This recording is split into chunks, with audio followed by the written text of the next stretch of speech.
روش ساخت بمب دودزا.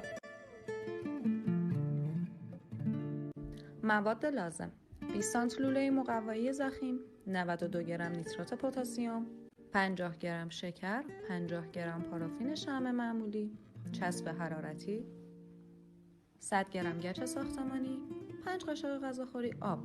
ابتدا شکر و نیترات پتاسیم را به خوبی پودر کرده و سپس با هم مخلوط کنید. شمع‌ها را در ظرفی روی شعله آتش ذوب کنید. مخلوط شکر و نیترات پتاسیم را با شمع ذوب شده مخلوط کرده و در قوطی بریزید. سپس یک مداد داخل مواد فرو کرده و 8 ساعت صبر می‌کنیم تا صفر شود. سپس مداد را داخل آن خارج می‌کنیم. سپس یک قاشق چایخوری مخلوط نصف شکر و نصف نیترات پتاسیم را روی قالب مواد بریزید. حال روی سطح مواد تکه مقوا گذاشته و یک قاشق چایخوری گچ ساختمانی ریخته تا رطوبت ملاط گچ به مواد منتقل نشود. ملاط گچ را با مخلوط کردن آب و گچ آماده کنید. سپس یک لوله روی فتیله قرار دهید و دور تا دور آن را ملاط گچ بریزید و 10 دقیقه صبر کنید تا صفر شود.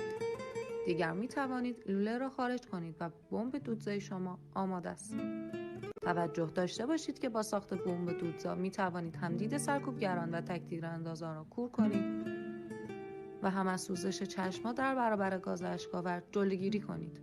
پس توصیه می شود به تعداد زیاد درست کنید.